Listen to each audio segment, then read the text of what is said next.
Matinding bakbakan na naman ang matutunghayan natin ngayon.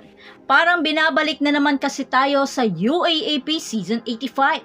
Ang magkalaban noon, magkakampi na ngayon. Dahil muli na namang magtutunggali sina Faith Nesperos at Ea Laure. Pero iba na ang usapan ngayon. Nakahanap na ng bagong tropa si Nesperos na magbibigay sa kanila ng panibagong lakas. Ngayong mas lumakas na ang Akari, anong taktika kaya ang gagawin ni Jorge? Habang ang Cherry Tigo ay magiging solo naman ang pangatlong pwesto kung papalaring manalo kontra sa Akari. Sino kaya ang magwawagi?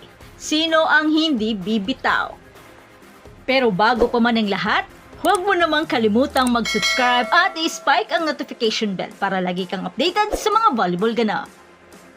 Magkakasubukan at magkakampihan ang mga dating magkalaban. Pero sa laban ng Cherry Tigo at Akari, maituturing na medyo may intense na ang laban na ito dahil sa kampihan ng paaralan sa UAAP.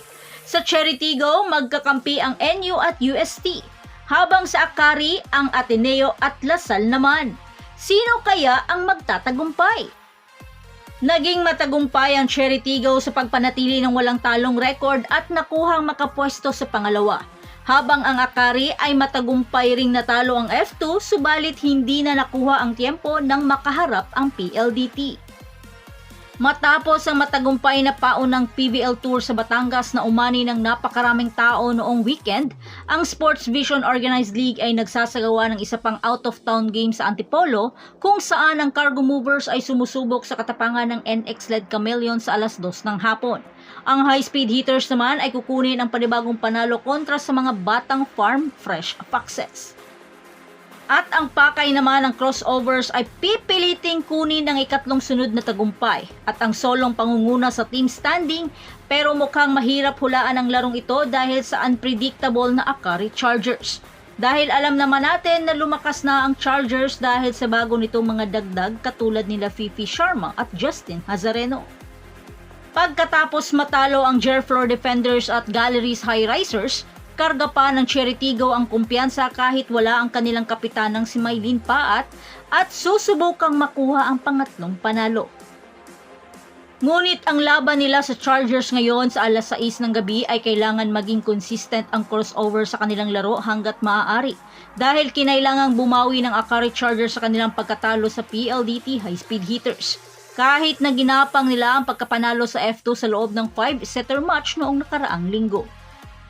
Si Coach A. Velez ay naging solido ang tiwala sa laro mula sa magkapatid na sina AJ Laure at Ea Laure, Aimee Hernandez, Shaya Adorador, at Jasmine Nabor at ang clutch performance mula kay Ces Robles kahit sa kawalan ni Maylene Paat at Zach Randang ay hindi halos nakahadlang sa kanyang play pattern sa unang bahagi ng pagpunta sa tournament.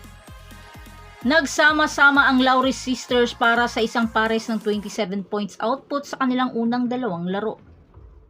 Ngunit umaasa ang Akari sa counterpart ni Coach Jorge na makakaipon siya ng parehong lakas at output mula sa kanyang combo ng mga manlalaro sa pangunguna ni Nadindin Manabat, Faith Nesperos, Ezra Madrigal, Fifi Sharma at Tricia Genesis. Ikaw, sino sa tingin mo ang magiging palaban? So that's it. Thanks for supporting this channel and please don't forget to like and subscribe and spike the notification bell para lagi kang updated sa mga volleyball ganap. And thanks for watching.